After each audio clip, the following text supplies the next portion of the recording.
Chase Bell. So first of all, we'd like to take the time to express our deepest sympathies to all those that lost family members and homes in the Lahaina and the Kula fires. It's a tragedy that has touched everyone, not only on Maui, but throughout the world. We're here today to share with you police body cam footage from the 3 fires that took place in Kihei, Kula, and Lahaina on August 8th. Sergeant Bell is tasked with preparing the Maui Police Department's after action report and will go over approximately 16 minutes of body cam videos. He will show areas where officers responded and the conditions that the officers and residents endured while being surrounded by fires. So just as a disclaimer, some of these videos are graphic and does contain profanity. When encountered by life or death situations, profanity can be expressed as an emotional response, which is a reality of police work. You will see how officers did their best to save lives and property when surrounded by the oncoming fires. What you will also see is officers who lived in Lahaina respond on their days off to help.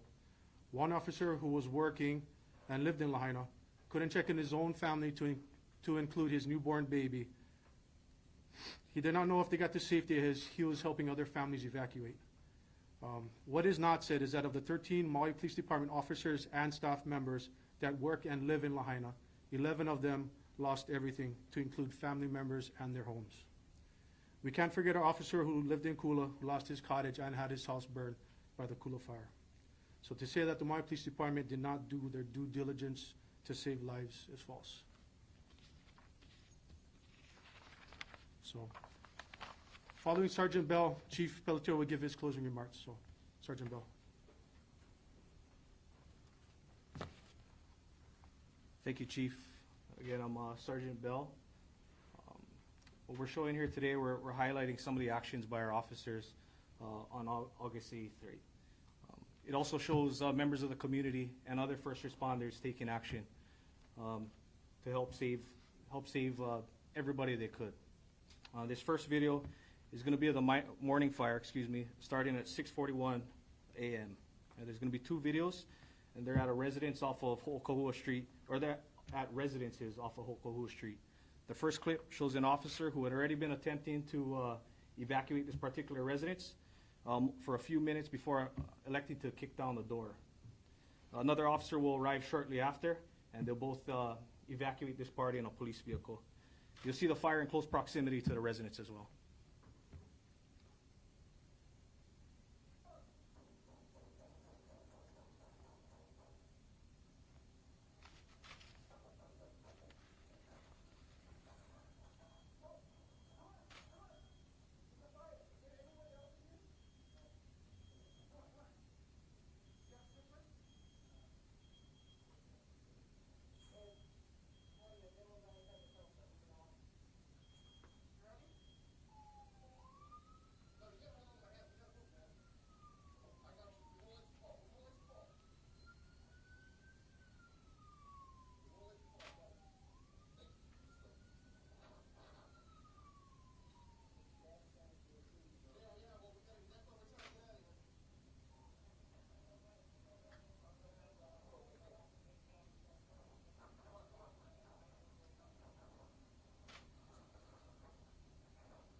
In this second clip, they're going door to door of residences on that same street.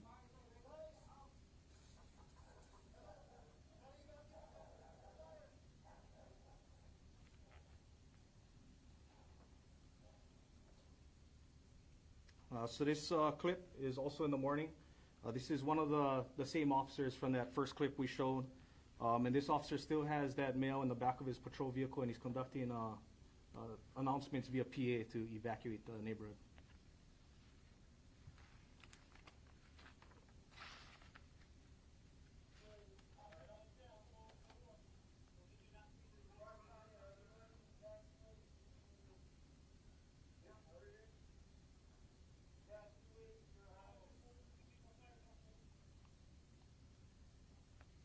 This here, starting with this video, you'll see a series of videos from the same 2 officers. They're in the same police vehicle over the span of about 2 hours. This is the first video during that afternoon fire. The video starts at 3:06 p.m. You'll see the officer, one of the officers grabbing a garden hose. immediately run into a house to the rear of Ho'okaua Street on the south side of the house. They'll briefly attempt to put out the fire with garden hoses. Then they'll leave, conduct door-to-door evacuations of residences on that street, and then before returning back to that same residence.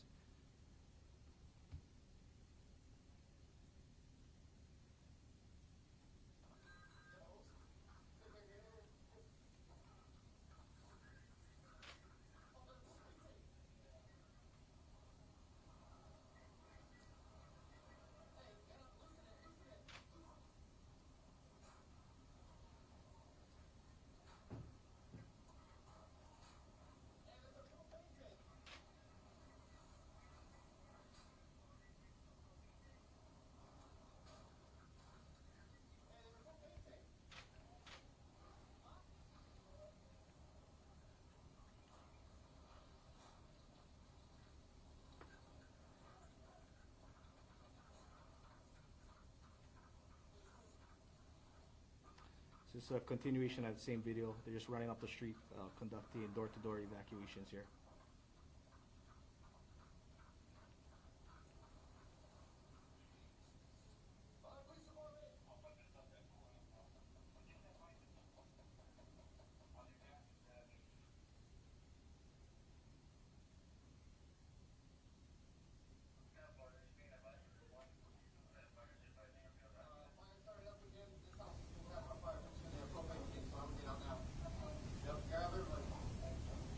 So he runs back, and then these two officers, along with the sergeant on duty, will come and try and extinguish this fire or this shed here.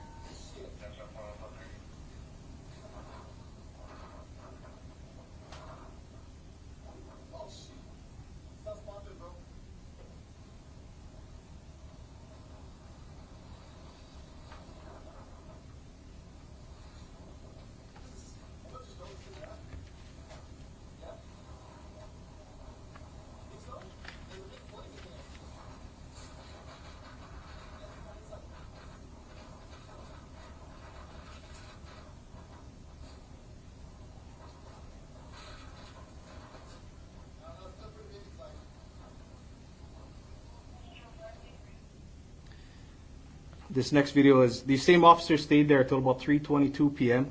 They immediately went down to this neighborhood that's located below the bypass, the Kilauea Mauka neighborhood. As they're headed down there, seeing that structure, at least one structure had already caught fire. By 3:24, they arrived at that house, and one of the officers ran to the rear where they directed some people to evacuate to the rear of the house. They then start driving around the neighborhood and announcing via the PA system, where this video starts at about 3:27 p.m.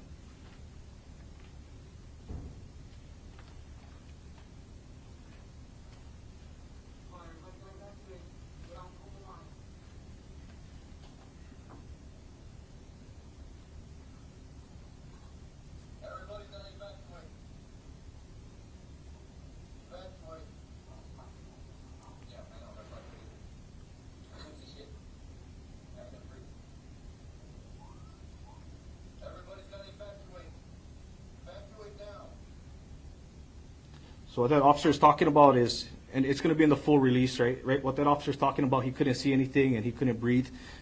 Prior to that, he had tried running into the back of that residence that I'm talking about, and there's pretty heavy smoke. Those residents are backed up right against Lahaina Luna.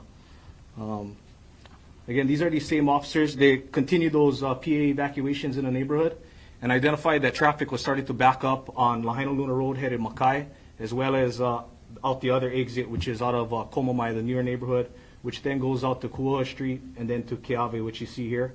Keawe Street was backed up. These officers made their way down to Keawe Street on the Makai side in front of Lahaina Gateway, and noticed that traffic was backing up at that intersection with the highway.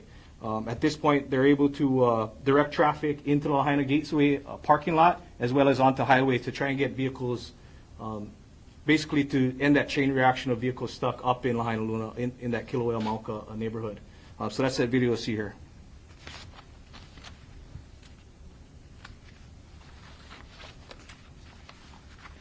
And this is starting at 3:56. It'll be a short clip, but then trying to do that, then it'll jump to about 4:05 p.m. a few minutes later. So all of this traffic at this time is coming from Komomai Street. They're all the way down there. At this point, they move up. It's the same two officers again. They move up to Keawe Street and the intersection with Kuhua, where that road then turns. If you look, Kuhua Street runs straight into that dirt road. It's the that old dirt road that runs up behind the Waikuli neighborhood. This clip will start at 4:17. It's about 12 minutes later, if you note the visibility in this video. By this point, another officer had actually met with some civilians and a county worker, who then in turn opened those gates along that dirt road, and they're able to evacuate people north. Basically, they located in another egress route. There's a police officer along with a couple other people, a couple civilians. And so if you start this video, there's also going to be another clip shortly after at that same location of them directing vehicles basically out of Kuhua Street onto Keawe Makai, as well as onto the dirt road.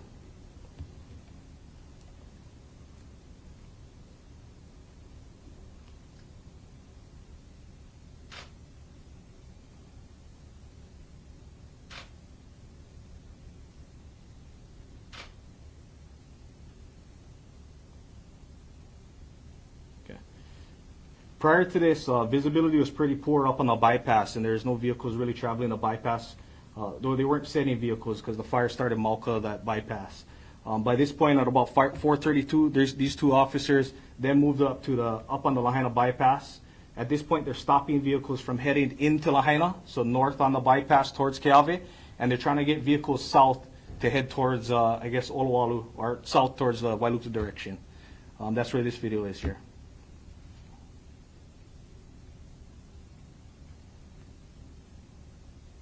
So at this point, they have vehicles traveling south as an egress route out of Lahaina, as well as trying to turn around the northbound traffic.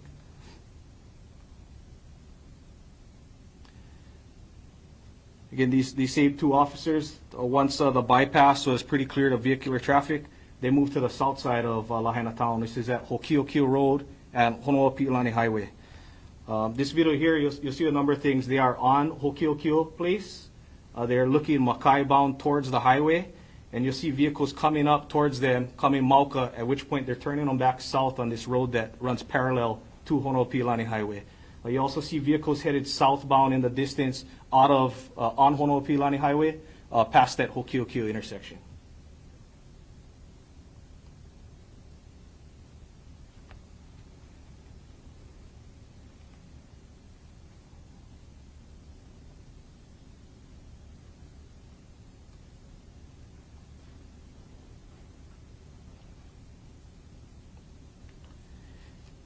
Okay, so those videos were all in a row up into that point.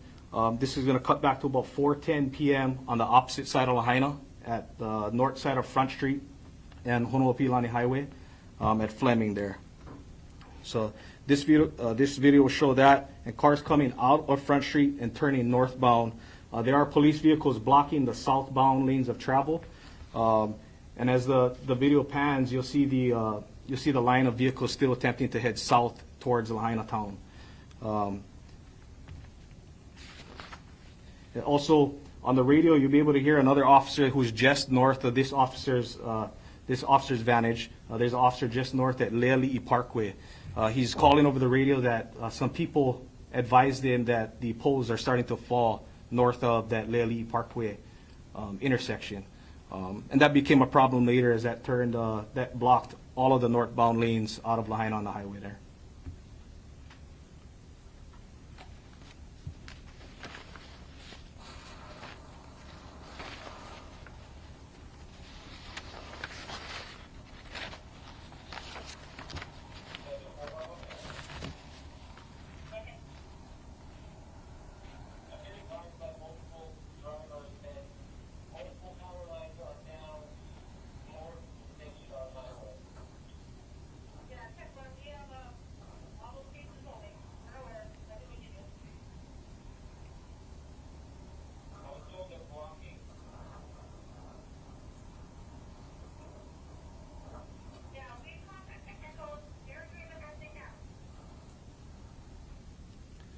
These next few videos are going to be of a single officer at a sequence of events he experienced starting at about 4:32 p.m.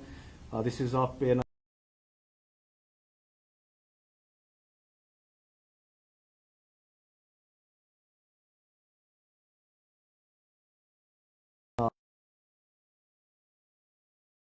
community members will come up with a sawzall, and they'll end up cutting the gate and be able to get people out there.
This video, there's going to be two videos in a row. It's along the same egress route there pictured in that red circle.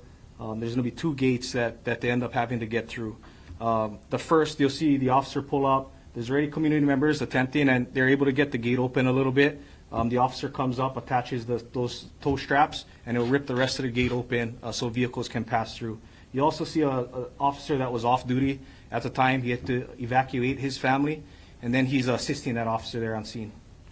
The second video, if you get to a second gate where a vehicle stopped there, you will hear some profanity in here, but you can see the officer's exigency in trying to get people out of this area.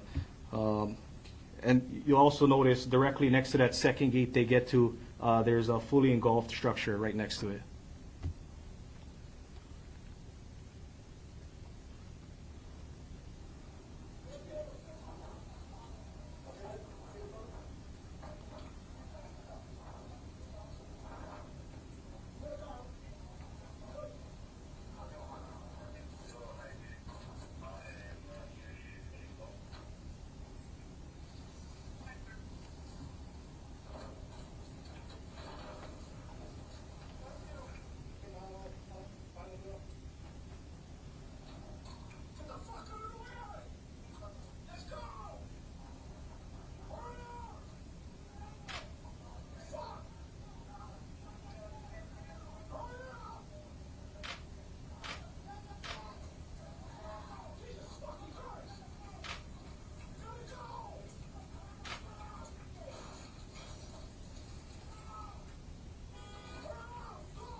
This next video, you see an officer, it starts at about 5:24 p.m. He's conducting evacuations using his PA system around this area, this red, I guess, bordered area here.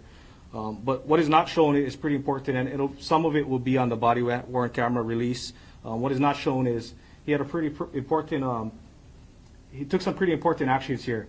Around this time, Front Street was pretty backed up. It was very backed up trying to head north. Honoapi'ilani Highway had some issues just north of Keawe with the poles coming down, and the intersection of Keawe and Kupunakea completely blocked there. This officer had come down to front in the area of the old Lahaina Luau, and he started directing cars up Kupunakea and onto the highway to alleviate some of the traffic that was on Front Street. Where this video starts is a little bit after that, where he's conducting PA evacuations in that area.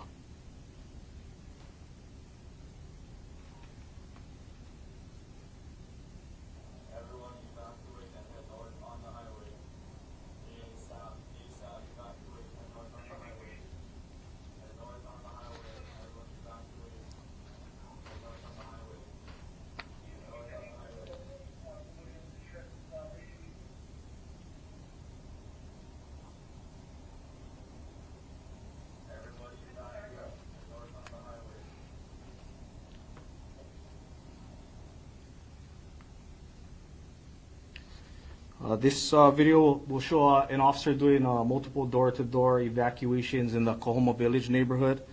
Towards the end of the video, excuse me, you'll see a structure that's already on fire, and you'll see the officer making contact with an individual and advising that person to evacuate.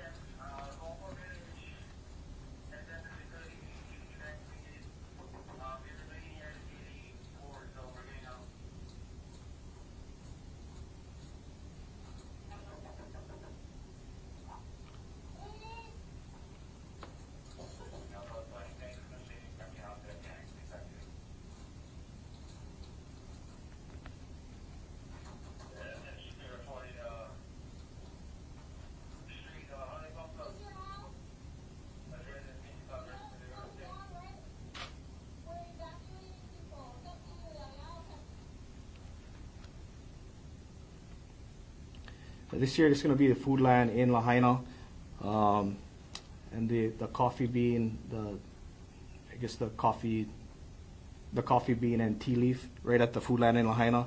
This is going to have 2 officers that actually responded from Wailuku. Most of the area is already engulfed when they get in there, and they find about 15 people that basically barricaded themselves within the coffee bean. So the police officers, along with some fire personnel and some other civilians, ended up loading those people in their vehicles, and they let them out to the Lahaina Civic Center.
This next video is Aulike Street, and it'll show an officer doing door-to-door evacuations. He'll actually make contact with a party of, another unit at the residence to see if anybody's in the front unit. They're unsure. He'll actually take a peek inside, at which point another person from that back dwelling will say that the people did evacuate. So this clip.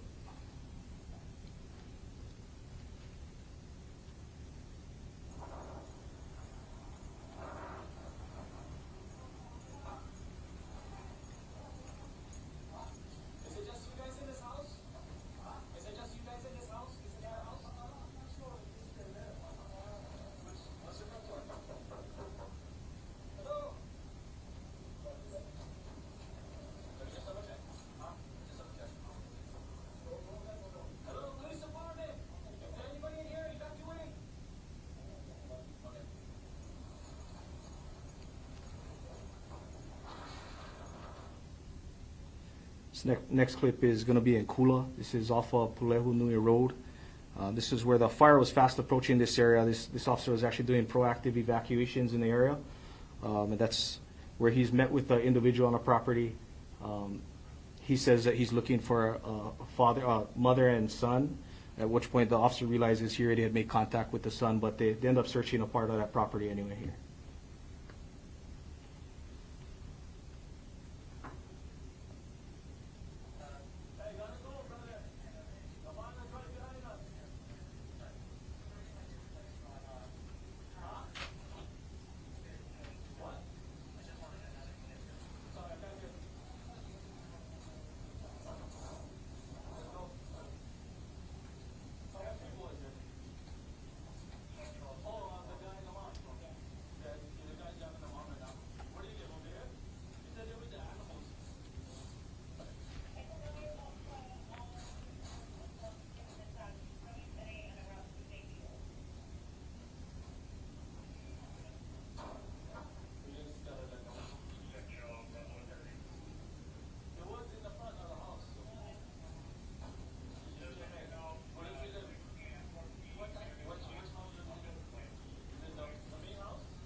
This is going to be in Kie. This is at Kaiwahine Village where our Kie officers are conducting door-to-door evacuations of residences here.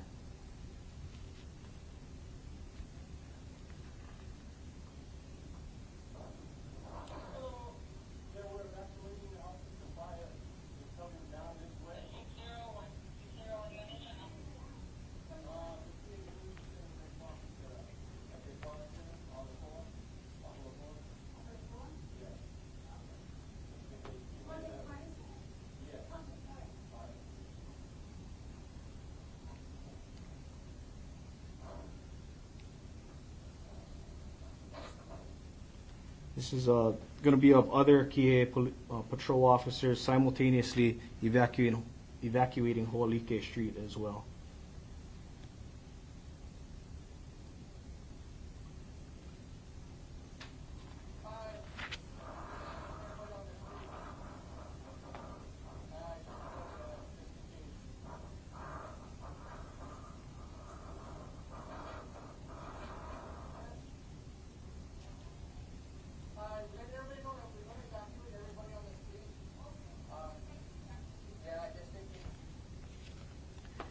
So this is going to be back up in Kula, Pulehunui Road again. Just to lay context, this officer had cleared this property 3 times prior to this video already. This is going to be his 4th time going there. The previous 3 times it was cleared of individuals. Actually, one of the property owners was insistent that there was somebody there, but it was cleared 3 times. Prior to this, on this 4th time, he notices lights up at the property, at which point he goes up here and this video begins.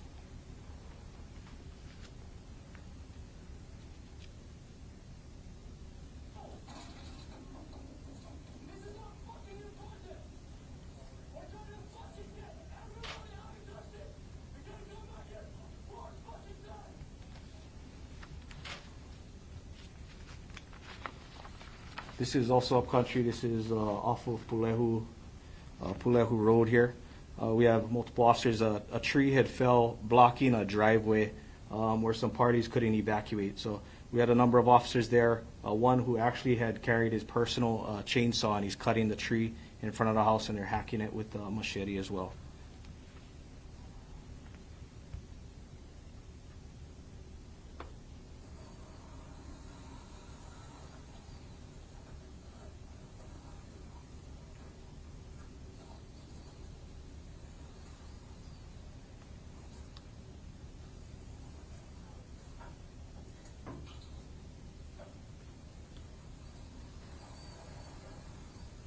So they're working to clear as this tree was blocking this party's driveway. At the end of this video, you'll be able to see the fire kind of in the background approaching.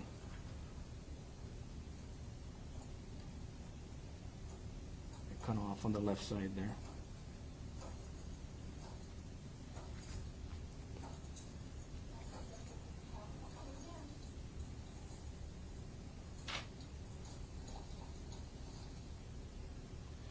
This is going to be back in Lahaina.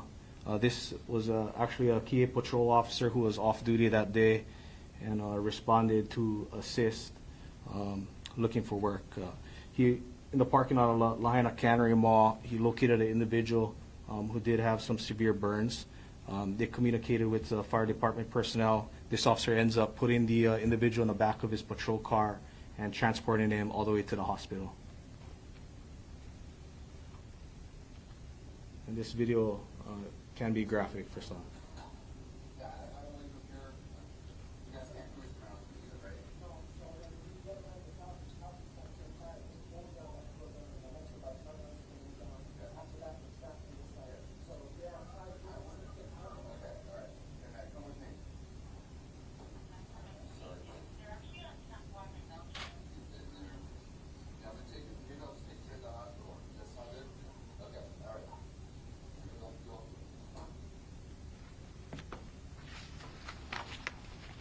And that will conclude our videos here. Chief?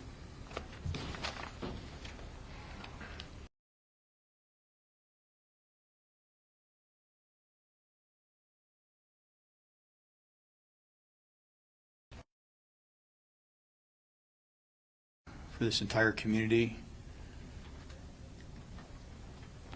it's not lost on us. I think what's really something to note is why are we doing this? Why are we setting this up? Well, the Eureka request is due today, and some of this footage is going to come out. We thought we had an obligation to this community that we would give some context to some of the videos that they would see. We're releasing 20 hours or so. That's just 16 minutes.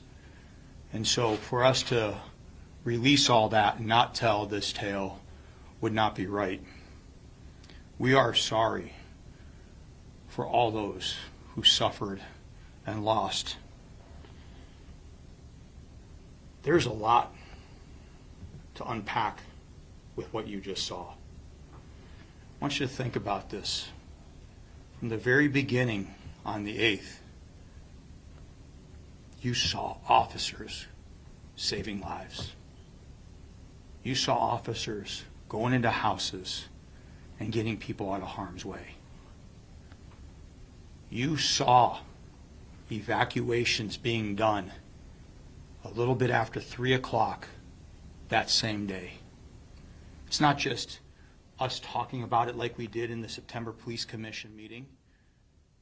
You saw officers with their bodies smash gates.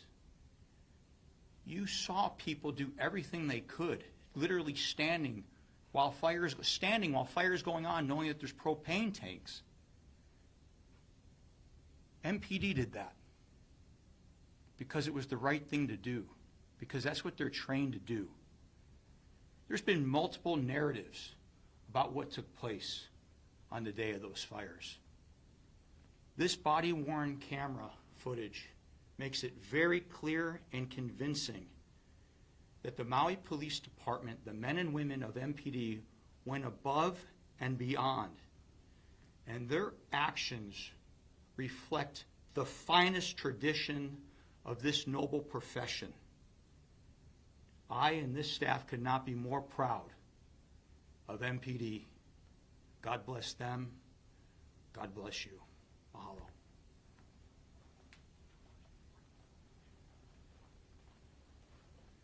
At this time, we'll take questions. Let's start with A'a.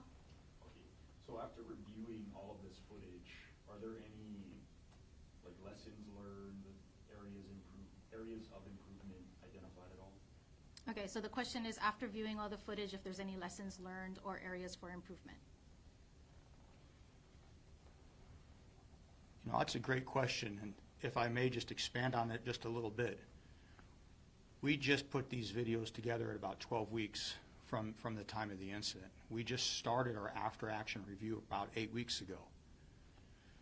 And so we only could get to the videos that we had some of the narratives in order to do that. And I said our preliminary after-action would be done about 6 months after the incident. I'd be looking for the conclusion of the entire package approximately 18 to 24 months from that. This department's been extremely transparent, as you can see. And so as we are continually looking, we are jotting down and looking at what went right, what went wrong, and how can we get better. And we have identified some of those things as far as action items. Some of those things include certain equipment things, certain policy things. I'll just share this. You got about 20 hours of body-worn camera because the way policy says right now is once you arrive on a scene, you'll activate your camera. We're looking to change it to once you're dispatched to a scene, you'll activate your camera. That's a significant change because you might capture some of the other things. And so it's not anybody's fault because they might not have been dispatched to this critical incident. They just jumped in. So some folks didn't activate. Why would they? The policy doesn't say that. And so I think it's a very interesting narrative, but I think it's also one that helps us, one, to be more transparent, two, to help us improve as an agency, because then we can capture more of the different things and learn from those things. We'll jump to Civil Beat. Christine? Can you talk about who is writing the after-action report? Okay, so the question is, who is responsible for putting the after-action report together? There will be a number of us taking part in it, and I will have multiple parts in writing the after action, and I know some other members that are part of the after action group will also be taking part in that. Yeah, and so what we did is we put a committee together. We want to make sure that we have a patrol and investigative component. We've got our body-worn camera component. We have our intel officer that was working that day. We've got folks from the MINT, the Morgue Identification Notification Task Force. We've got all of that compiling into the after action. And so there's a methodology for it. It'll be very comprehensive. But I think it's best that once you get the preliminary, that we review it then, and then as we build from that to the final, it'll help with the product. But I can assure you this, it's going to be shared with the entire law enforcement community nationally and internationally, and it will hold muster, and it will be presented in such a way that it reflects the entire incident as well as lessons learned. Just to follow up to that, so am I correct in understanding it will be MPD writing the report? Oh, absolutely, it's our report. It'll absolutely be our after action based on our processes. No, for instance, nobody else knows our policies the way we do as far as what their intent was when they were created, but we know that. And plus, they don't know what our SOPs are, and so we want to make sure that we do that. I have already contacted a couple agencies from outside the state that will be reviewing it prior to us releasing it. So if there's anything that we've missed, and they know who they are, but I'm not going to say who they are at this point, but it will be something that will be shared because we understand it's going to be scrutinized over the test of time. Chelsea. Have you noticed a decline in mental health with the sworn or non-sworn personnel after the fires? Okay, so the question is if we've seen any decline in our personnel's mental health after the event. That's a great question. It really is, and it talks about officer wellness. So let's just talk about that for just a second. President Barack Obama, after the events of Ferguson, created a document, 21st Century Policing. I know we've been mentioning it for quite some time. There's 6 pillars to that. Okay, trust and transparency being one.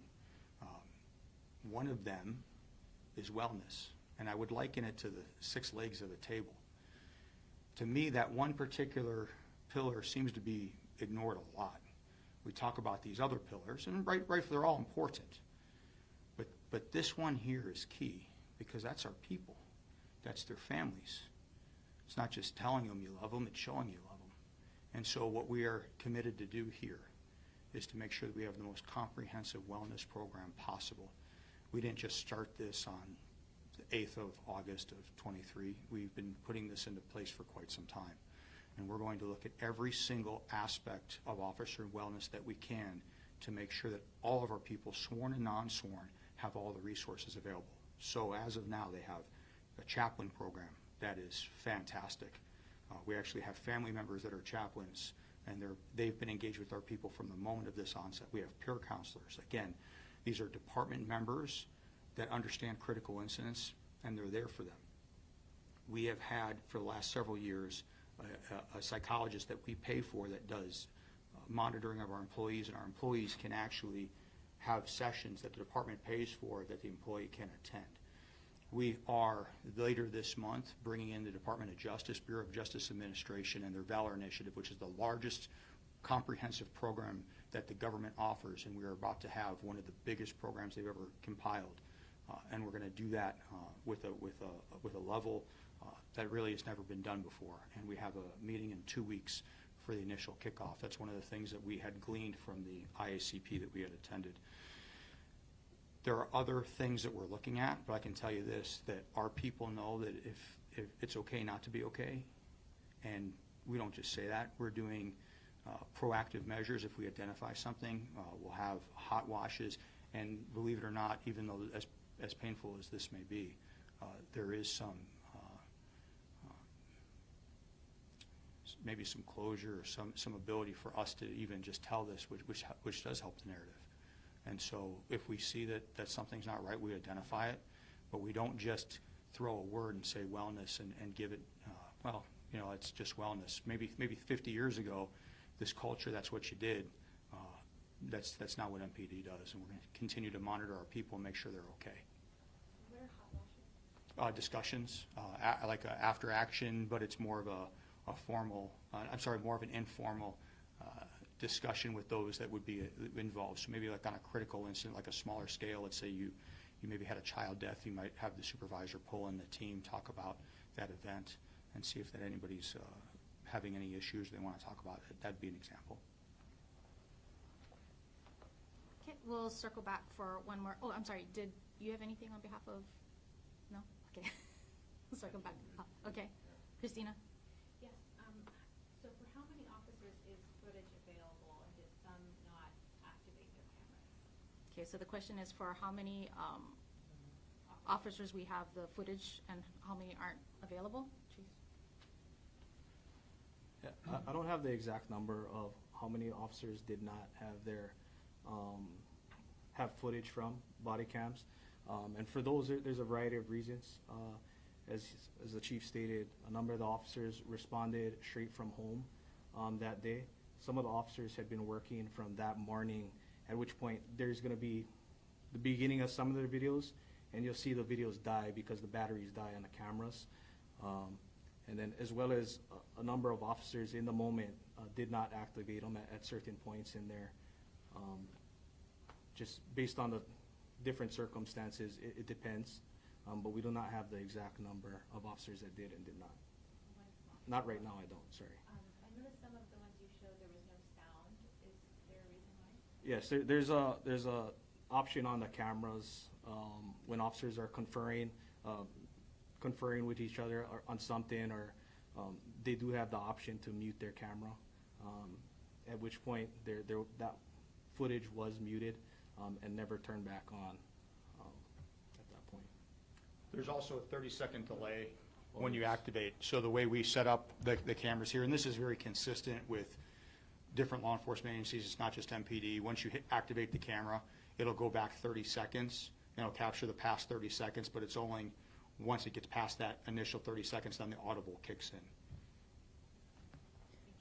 Chelsea? Yeah, how many officers did you folks start August 8th with? And then at the height of it, how many officers were working, or I guess all over the island? Oh, okay, so the question is how many officers we started for the day of August 8th for all districts?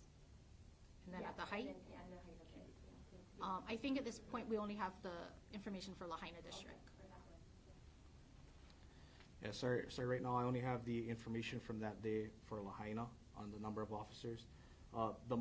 And actually in the morning, I don't have the exact number for that morning fire, but our officers from the night prior had stayed on shift and assisted until they were relieved, most of them around 9 o'clock in the morning, 10 o'clock in the morning, between those hours. They went home and were later called back in around 3 p.m. at the start of the afternoon fire. However, at the start of the afternoon fire, there's a total of 13 officers that were in the district. That includes the captain, the lieutenant, and a supervisor. They also had already called in a number of officers to assist with some of the issues they're already facing that day, which was the poles falling down. So a number of those officers were on traffic posts of the 13. At the height of it, we ended up having about 38 officers in the district later on that night. But the exact arrival times of all of those officers really vary. Some of them responded from home, as I stated, evacuated their families, and then responded immediately. A number of them did that. A number of them drove from the Wailuku district and the Kihei district. And then some of our other specialized units, guys that were available, ended up coming into district as well to assist. But again, about 13 at the beginning of the afternoon, the fire that started at about 2:55 p.m. On a normal day, what is On a normal day, there's 5 beat patrol officers, a sergeant, lieutenant, and a captain that are at the station, and then a number of specialized units officers, so the community police officers as well as the visitor-oriented police officers. So that on a normal day, there's going to be 5, about 10, 11 or so-ish, depending. They had called in a couple extra, and then the rest they called in at the start of the second fire. So basically, everybody that was working the night prior, they got sent home at about 9 to 10 a.m. and recalled back at about 3 o'clock, a little bit before 3. Okay, everyone, thank you so much for coming. This will conclude our press conference for today. Mahalo.